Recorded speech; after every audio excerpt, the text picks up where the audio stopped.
Paz do Senhor, meus amigos e irmãos, povo de Deus abençoado, estamos aqui em mais um tempo de qualidade. Esse é o momento ao qual a gente para com tudo que está fazendo, se desliga, se desprende, esvazia a nossa mente e presta atenção e medita e vem buscar um aconselhamento e meditar na palavra de Deus e fazer com que isso fará com que o Espírito Santo que habita dentro de nós, de mim e de você, nos dê aí a coerência, a maturidade sobre os caminhos a quais a gente está trilhando, a qual a gente está fundamentando a nossa vida, tá bom? E antes de começar, eu peço aí que todos possam aí curtir e compartilhar a esse e aos demais vídeos, pois o único objetivo desses vídeos é que realmente a palavra de Deus ganhe força e penetre e transforme a vida de muitos, assim como está transformando a minha e de muito mais outras pessoas, tenho certeza, né, que a gente vê aí no testemunho diário, pois Deus tem um poder inimaginável, todos nós sabemos disso, mas será que estamos realmente procurando a Deus pelos motivos certos? Estamos tendo uma intimidade com Deus ou apenas estamos falando de Deus pelo simples fato de conhecer? E a palavra de Deus, meus amigos, está aí hoje, vamos ler, está no capítulo de Atos, está no livro de Atos dos Apóstolos, no capítulo de número 5, e os versículos serão de número 29, 31 e o 32. E diz assim: porém, respondendo Pedro e os apóstolos disseram: mais importa obedecer a Deus do que aos homens. O Deus de nossos pais ressuscitou a Jesus, ao qual vós mataste, suspendendo-o no madeiro. Deus, com toda a sua destra, elevou-o a príncipe e a salvador, para dar a Israel o arrependimento e a remissão dos pecados. E nós somos testemunhas acerca dessas palavras, nós e também o Espírito Santo, que Deus deu aqueles que lhe obedecem. Então tá aí, meus irmãos, olha só, né? Uma palavra fortíssima. Os apóstolos, eles vinham falar sobre isso, exatamente sobre isso. O poder que Deus dá a quem ele obedece. E é dever de todo cristão, assim como todo aquele que crê e quer ser salvo, né? É dever do quê? Obedecer a Deus e não obedecer aos desejos da minha carne, às ordens humanas. Era o que os apóstolos viviam enfrentando naquela época e que até hoje e até o final dos tempos, todos a quem creem em Jesus querem ser salvos, vão ter que morrer para si mesmo. Nós temos que dizer não aos nossos desejos carnais e não aos preceitos humanos carnais que são gerados pelo pecado. Quem realmente quer a salvação tem que ter um relacionamento com Deus, uma intimidade. É exatamente isso. Mas o que a gente faz muito é o que? Falar sobre Deus. Falar sobre Deus é muito fácil, é muito bom. Quem é que nunca ouviu falar sobre Jesus, ouviu falar sobre Deus? É simples, porque ele é a perfeição, ele é puro. Mas agora, diferentemente, Deus não quer que a gente simplesmente só tenha ouvido falar dele. O que Deus quer de nós é um relacionamento. Exatamente isso. Mas como vou ter um relacionamento com Deus se eu não posso vê-lo, não posso apalpá-lo? Mas é exatamente isso que é o extraordinário em Deus. A gente não pode ver, a gente não pode apalpar, mas a gente pode sentir, meus amigos e meus irmãos. E é isso que Deus quer que cada um de nós façamos. Tenhamos um relacionamento de intimidade com o Senhor. Pois aí, como está na palavra, o Espírito Santo de Deus que habita dentro de mim e de você vai começar o seu agir, vai começar a mandar as informações para as direções necessárias as quais nós temos que tomar diariamente.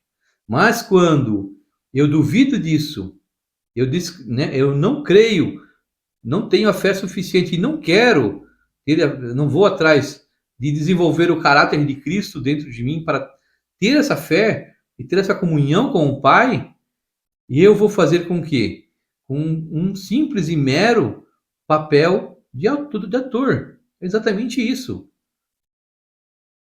Quando eu não tenho a fé firmada em Deus, eu só vou fazer as coisas, né? Só vou fazer rito e vou à igreja, vou fazer alguns ritos por fazer, simplesmente por fazer. Por isso que muitos não conseguem ter a presença de Deus em suas vidas, por quê? Porque não querem, preguiça, dão mais ouvido à voz do pecado, à voz da carnalidade, do que à voz do Espírito Santo. E a voz do Espírito Santo é calada. O Espírito Santo é algo puro e se cala quando ele vê e sente dentro de nós que o nosso desejo é mais pela carne do que pela espiritualidade, é maior. Quando o meu desejo é maior pela carnalidade, por tudo que é mal pelo pecado, o Espírito Santo se cala.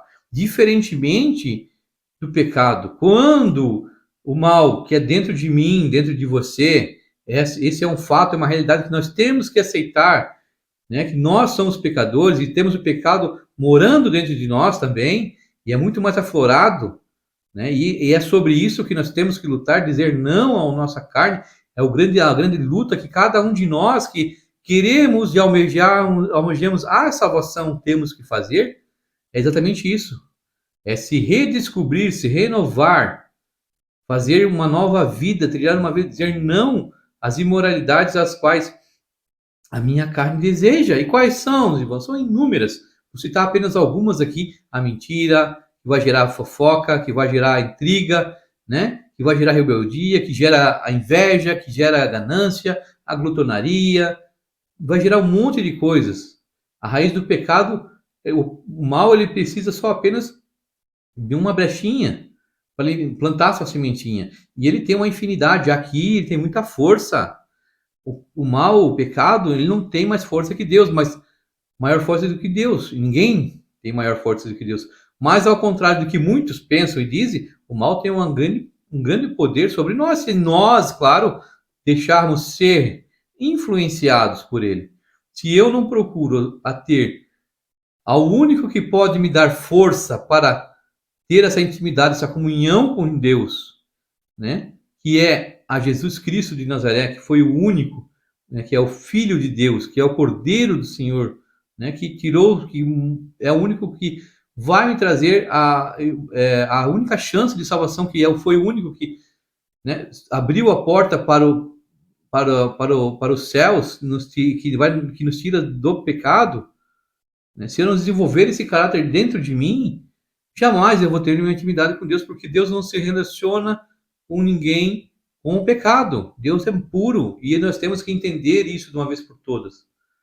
Se eu quero atrair a presença do Senhor para a minha casa, para a minha família, para a minha vida, eu tenho que começar a desenvolver o caráter de Cristo dentro de mim, mas de uma forma sincera, idônea, não uma forma mentirosa e vil, pecaminosa, porque é exatamente isso que muitos hoje vivem, uma grande mentira, uma grande farsa, um grande faz de contas. Isso quem produz é a indústria do cinema, é o homem, o ser humano, é a ficção.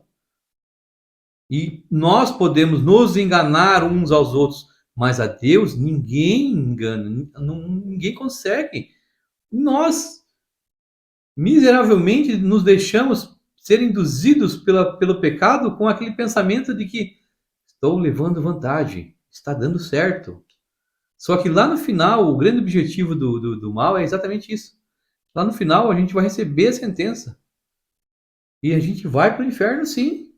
O objetivo do mal é angariar o maior número de almas possível, porque o diabo já está condenado sem qualquer chance de conversão, de arrependimento. E ele quer levar consigo o maior número possível de almas.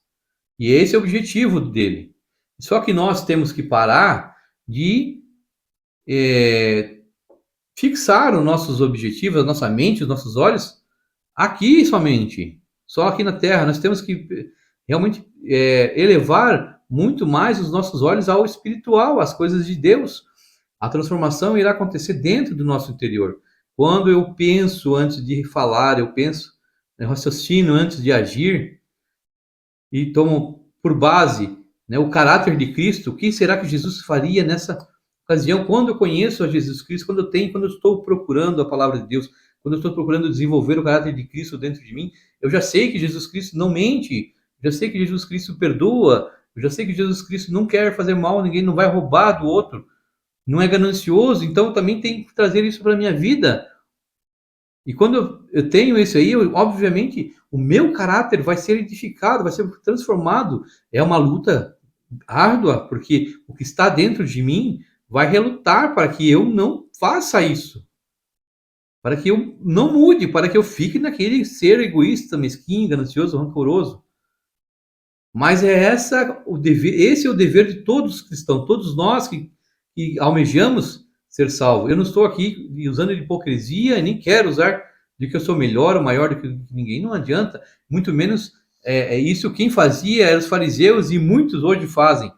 Tem muitas pessoas que são um poço de sabedoria, sabem a Bíblia de trás para frente, de frente para trás, versículo por versículo, mas não aplicam na sua vida diariamente. Isso também é uma hipocrisia e é um pecado. O mal usa isso de uma forma controladora e a pessoa não vê, não se vê isso. A pessoa se torna uma pessoa soberba, arrogante, se acha dono da razão, da verdade, se acha maioral entre todos e ele, na sua própria vida, ele está acaba com todos que estão na sua vida.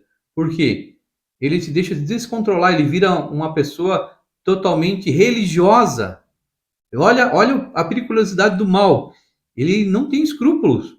Ele usa tanto para o mal mesmo, e quando você vai pelo caminho do Senhor, ele também usa a palavra do Senhor para nos desvirtuar, para nos deixar aéreos. Então, o controle, como Deus, né, sempre vai falar nessa palavra, né, vigiai e orai. A vigilância se torna muito constante. E isso quem tem que fazer somos nós, essa vigilância. E essa sobriedade da consciência, é nós que temos que procurar, abrindo nosso coração realmente para Deus. E não vindo com mentiras, não vindo com falsidade, porque aí eu estou apenas alimentando, suprindo o pecado, o mal dentro de mim, e aí eu vou começar a fazer a minha própria cama, o caminho para o inferno. A lucidez, a sobriedade espiritual é necessária. Tem muitas pessoas perdidas dentro da igreja. Igreja é obrigatório a gente ter uma comunhão um com o outro, é um local onde a gente vai lá adorar a Deus, é um local onde a gente vai aprender em comunhão, aprender com o irmão o que se fazer e o que não se fazer. É lá que eu vou olhar o outro, eu vou ver o erro, aprender com o erro do outro, mas não vou lá apontar o dedo para ficar olhando e reparando no outro e ficar julgando ao outro. Quem cabe a julgar e quem vai julgar é Deus, nada mais. Quando eu vou para dentro de um templo, eu vou lá buscar a presença do Senhor, eu vou me humilhar, eu vou me prostrar, eu vou aprender com os ensinamentos, eu vou aprender com os que estão lá, para não fazer igual, ou eu vou fazer, para não sofrer, ou eu vou fazer igual e vou ganhar as consequências, que tudo que a gente planta, a gente vai colher. Só que a falta de sobriedade da nossa consciência, do nosso coração, e quando a Bíblia fala do coração, não é o coração órgão humano, não é o coração que está aqui, mas assim é o que entra dentro do nosso cérebro, é o que comanda tudo em nós, é o único órgão, né? E daqui é que saem todas as ordens. A palavra de Deus diz que nossos olhos são as janelas de entrada do bem e do mal para dentro de nós. Então é isso que eu tenho que tomar consciência, meu povo. Meus amigos, meus irmãos, nós temos que tomar consciência disso. Aqui eu afixo meus olhos, o meu interesse, eu vou trazer para dentro do meu cérebro isso. E daqui é que vão sair as coisas ruins que vão ser faladas, ser pensadas, ser maquinadas e ser postas em prática, ou as coisas boas. Então, quando se fala em coração, é mente. Então é que fala, né? Quando se os olhos são maus, todo o corpo será mau. Se os olhos são bons, todo o corpo será bom. Então a gente tem que ter muito tato, muita vigilância sobre isso. Mas hoje está se perdendo uma linha de raciocínio de respeito com Deus, de quem que é Deus, um respeito total com a soberania do Senhor. Estamos vivendo, levando a palavra de Deus como tanto faz, como tanto fez, apenas, como falei no começo, cumprindo um papel de um ator. Senhor, eu estou indo na igreja, eu estou aqui, tá? Ou indo lá só meramente para buscar as bênçãos, porque hoje em dia é moda Virou moda ser gospel. Gospel tá na hora, tá na moda, então é modismo. Isso é uma falta de respeito para com o Senhor totalmente. Isso nunca pode ser levado para um tipo de moda, isso tem que ser uma honra. Nós temos que ter honra, alegria de servir ao Senhor. Isso é uma honra, olha, servir a Deus, ter uma intimidade, uma comunhão com Deus, isso é um motivo de maior honra desse mundo, de qualquer outra face. Só que nós estamos voltados nossos olhos para aqui agora, para o modismo, para o dinheiro, para a casa, para os bens materiais, seja lá para o que for, menos para a salvação. Essa coerência, essa maturidade nós temos que ter. Porque hoje está se pregando um evangelho raso, um evangelho só de bênçãos, onde as pessoas estão indo para a igreja buscar as bênçãos que Deus pode lhe dar, a proteção que Deus pode lhe dar, mas não estão buscando uma intimidade com Deus real. Não estão buscando um conviver com Deus significativo, sincero e franco. Querem ser abençoadas, serem protegidas, mas não só querem que Deus faça a sua parte, mas não querem fazer a parte para isso. Como é a legítima a criação querendo mandar no Criador. Essa é a verdade. Quando se fala a verdade, saem todos correndo como se fossem ovelhinhas inofensivas. Ninguém tem. Olha, hoje em dia a verdade é essa. Nenhum de nós é inocente na história. Todos nós somos, né, ruins. A verdade é essa. E o Evangelho, quando a gente vai para o Evangelho, quando a gente pega a Bíblia Sagrada, garra por capricho, por honra, e lê a palavra do Senhor e se confrontar, a gente vai ver isso, a certeza de que, como eu, como você, qualquer um de nós pode ser, e é tão sórdido se a gente quiser se deixar levar pela carnalidade. Só que isso dói, né? É um espelho que bota na frente e vai vendo. Dói, mas é necessário. E para aqueles que se acham que não, que Deus vai ter que me engolir da forma que eu sou e pronto, não mudo, tudo bem, vivam da forma que quiserem. Só que no final, Deus não vai agir com a sua misericórdia. Deus vai operar com sua justiça. Estejamos todos avisados disso. Não adianta de fazer de coitado, de chorar lágrimas de crocodilos no final, porque não vai adiantar. Deus está aí há tempo, há séculos, mandando provas, falando profetas, mandou seu próprio filho, se fez homem, e a gente está falando ainda hoje, as coisas estão se cumprindo conforme a Bíblia, que está na Escritura, e tem muita gente dispersa, duvidando, querendo ver para crer. Só que quando vai ver para crer, é tarde demais. Vai ser tarde demais. Está fazendo o legítimo jogo que o pecado quer. É essa mesmo. Que o mal quer. Está cozinhando. Porque o mal tem uma coisa que todos nós deveríamos ter. Né? O mal, ele não tem pressa. O mal, ele não tem pressa nenhuma. O mal não é ansioso. Nós queremos as coisas imediatistas. Nós estamos numa geração que queremos as coisas para ontem, para agora.